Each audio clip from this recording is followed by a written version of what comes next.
Jim Edwards here, post-fight UFC 219. I'm joined by my colleague Danny Austin of Post Media. We've just left the arena. We're now back in the hotel. I've seen Cris Cyborg successfully defend her UFC women's featherweight title for the first time.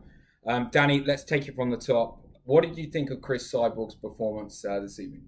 I mean, I thought it was incredible. I thought Holly Holm did better than I expected her to do. Fought the fight she had to fight.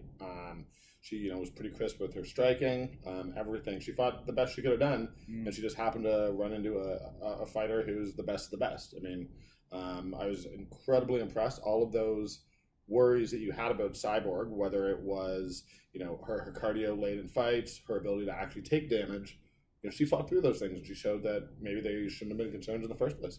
Sure, she went the full 25 minutes. First time in her career, as she said in the post-fight interview. You also said that Holly Holm nearly fought the perfect fight. She had the perfect game plan. I thought she executed it very well. Personally, I just thought the power of Cyborg was the difference on the night, right? Yeah, and I mean, I think that there were a few times where I wondered why Holly was sort of circling into, some of Cyborg's better punches. But look, what are you going to do? You're going to push the pace. You're going to try to throw combinations that hurt Cyborg and try to not get hit by hers. And unfortunately, she's just too good. Yeah, I mean, one thing that was very interesting, I don't know if you saw the scorecards. Two of the judges actually had it level going into the final round, which is pretty incredible when you think about it. Because there wasn't actually a time during the fight that I thought Holly Holm was, actually going to take the lead here. I always thought that Cyborg was just that little bit ahead of her. And I mean, I sort of, those first two rounds, I had a good feeling about Holly. Whether I thought she won the first two rounds, I thought that she was building towards something. I think she began telegraphing those head kicks a little too much, which was a big problem, because that was sort of the one weapon that she had that could have finished the fight. But yeah, I mean, I thought by the end of the second round, I thought Cyborg was growing into the fight, landing the best of every exchange. But I mean, it's hard. I want to give Holly credit because I do think she fought a good fight, and it's why Holly's lost 4 of her 5 fights, and I still don't think she'd be under any threat of getting dropped because she's losing them to the best fighters in the world and is giving the best fighters in the world good fights. Sure. Post-fight now, it's not very often that we have two fighters from the same fight that come out of it, and you're kind of puzzled as to where they both go next. I mean, like you just said there, Holly Holm's lost 3 out of her last 4.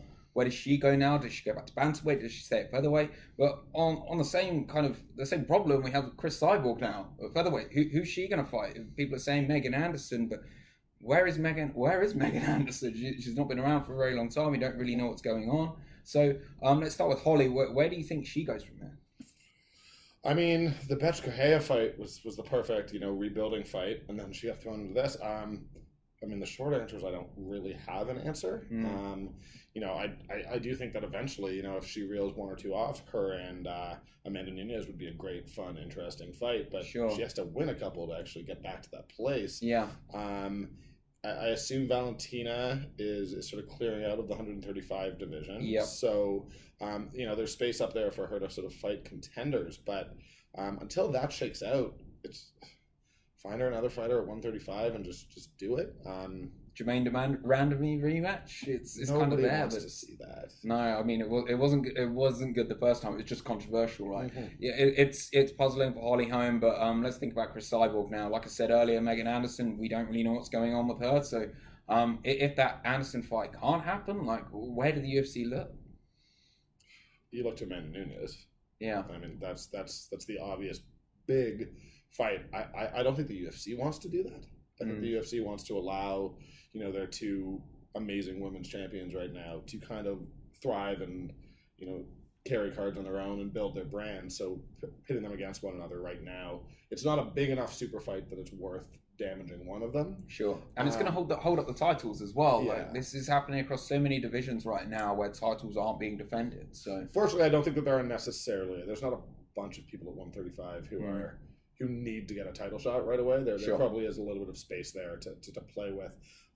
I think it has to be Megan Anderson. Megan Anderson is. I have no idea. This is. I think all of us in the media are in the same boat where we genuinely we're not hiding anything. I just don't know what's going on with her. Sure.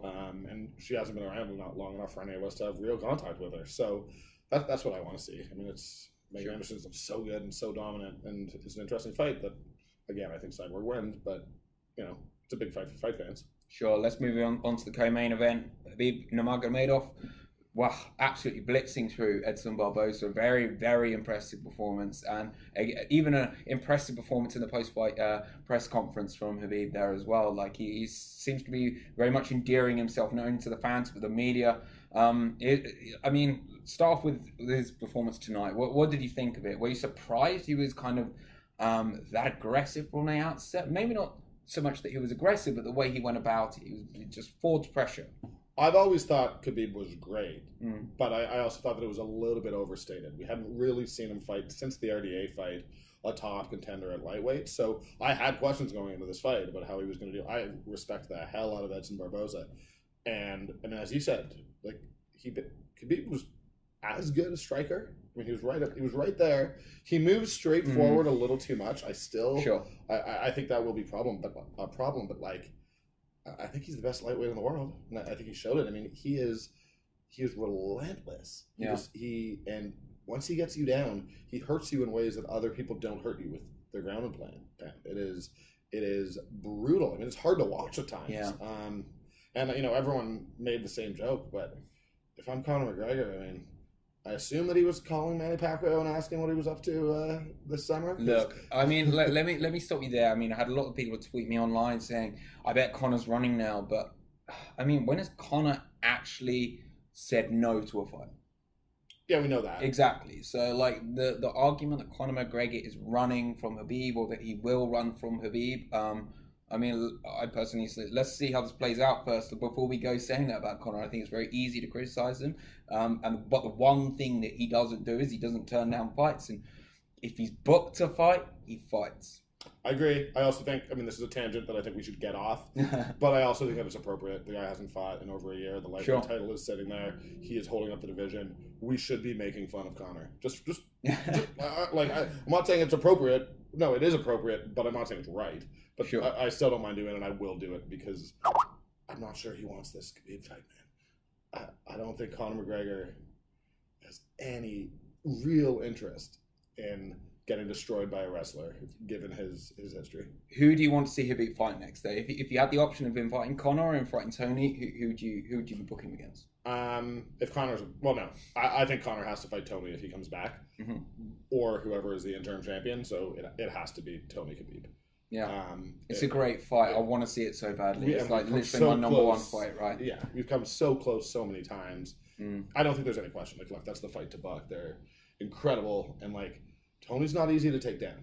No. Tony's, and once he's on the mat, he's dangerous as well. So. Exactly. So yeah, that's for me. You said it. It's once we get Francis Stipe out of the way, I think that's the number one fight that the UFC could book in the entire promotion. Sure, and I just want to say hats off as well to Edson Barboza as well. I mean, he was still throwing spinning shit in the third round. Like, he hit Khabib flush with this like spinning, what was it? I think it was a spinning heel kick. Sorry, and it was that.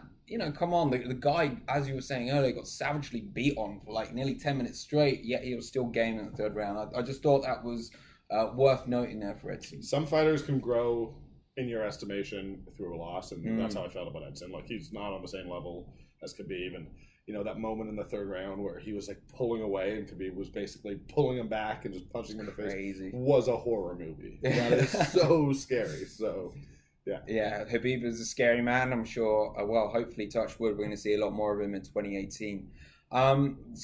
Just slightly further down the card, Carla Esparza, we just got off talking to her in the post-fight press conference.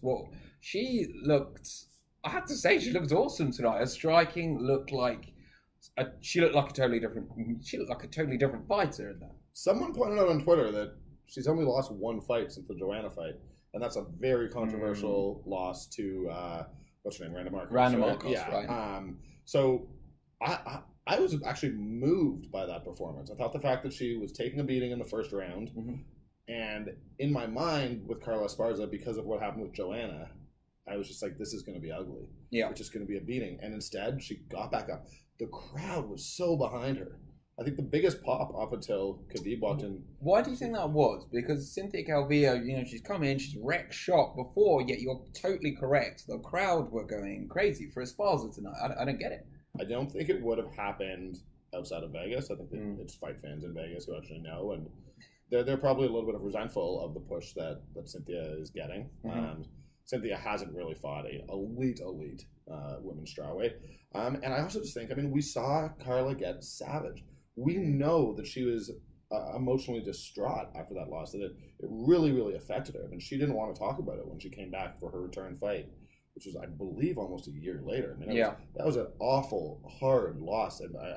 And that resilience, that perseverance to come back and all of a sudden to prove that you maybe are one of the 3 or 4 best women's strawweight fighters in the world. People like a comeback story. Right? Yeah, and she showed a lot. And then, I mean, it was, I found it genuinely moving. That second and third round when you saw her gain that confidence. You saw the punches start landing. Her right hand, man, she landed it time after time. And I think the difference in the fight was she won the respect to Calvillo at the start of round 2. Calvillo then started getting a lot more tentative when they went in for exchanges. And I think just Carla just beat her to the punch pretty much every time throughout the last 10 minutes. Very impressive. Calvillo was pretty mad about the decision. Yeah, I saw you post that on your social media on Twitter. What is it? At Danny Austin 9? _9. At Danny Austin _9. I got a video of it. I think that it was inappropriate for. I mean, she lost the fight, right? She lost the fight.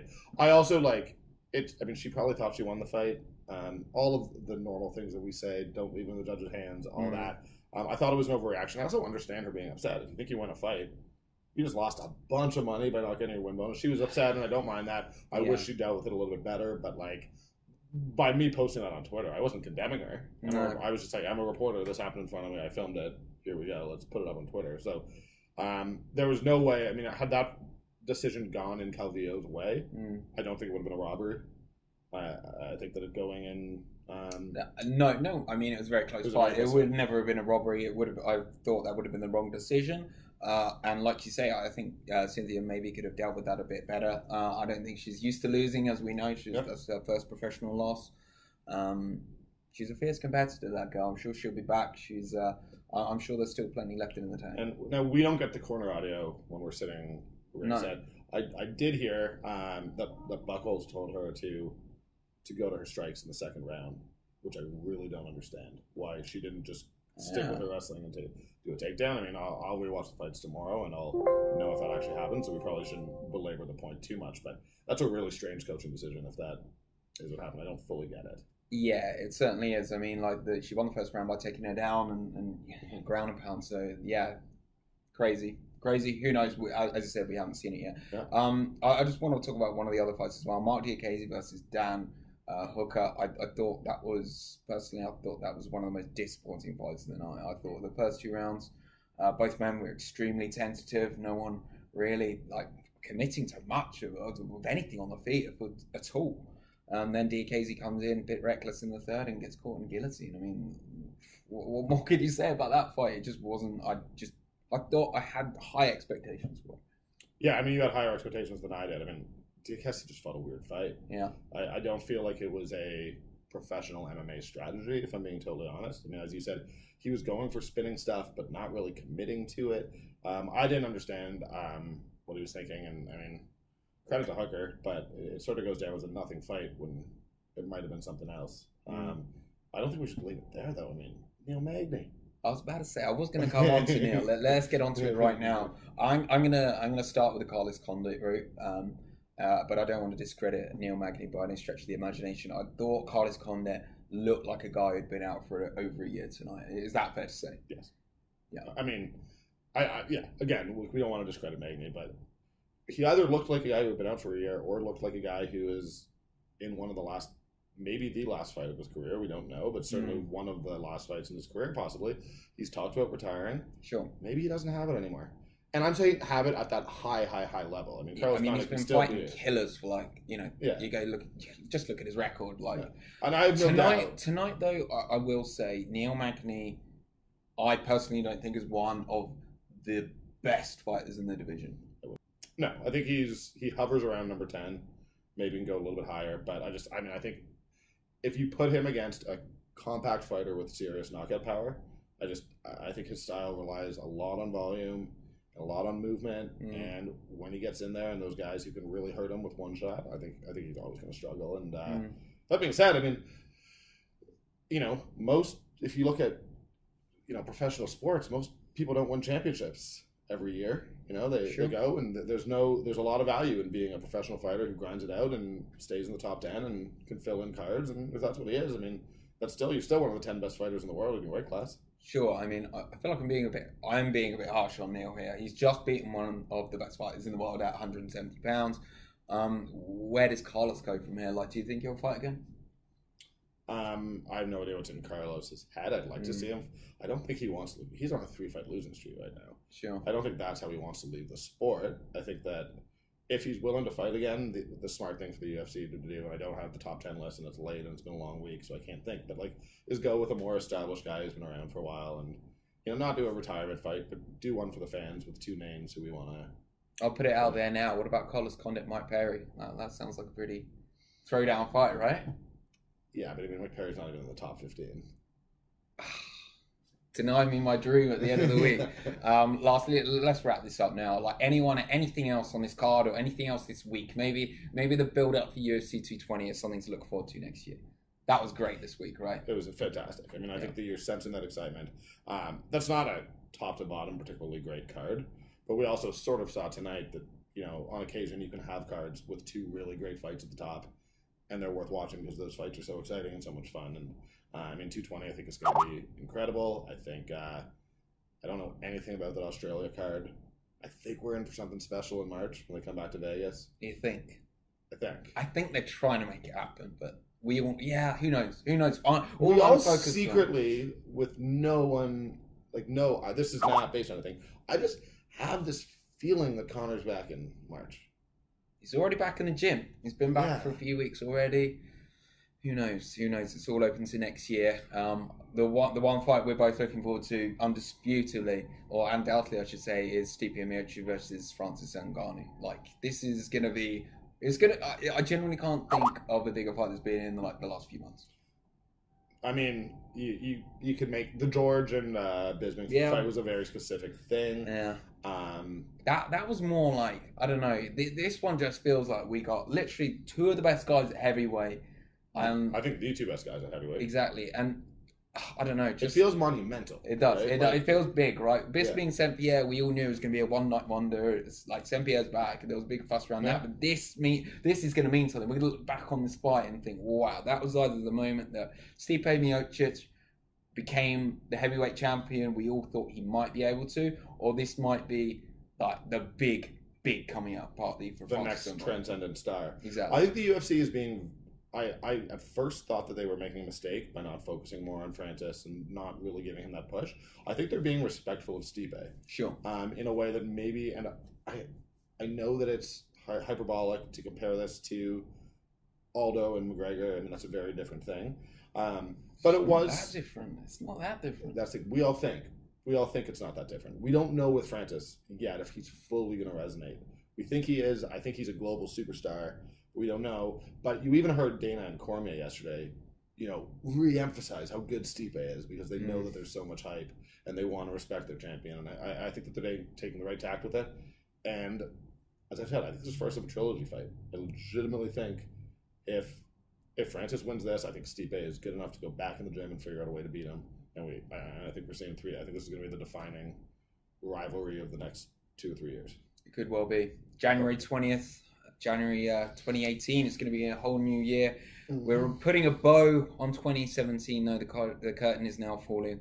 We just finished up here at UFC 219. An exhausted bow. I'm absolutely exhausted as well. It's been a very, very long fight week. I've eaten and drinking too many beers. Yeah. And need to go in the gym and pretend to be a UFC fighter to try to, look a little more presentable next time we do this video. Yeah, we sure will do, but no doubt there'll be plenty more of them in 2018. So there we have it. Cris Cyborg successfully defending our title for the first time in the UFC.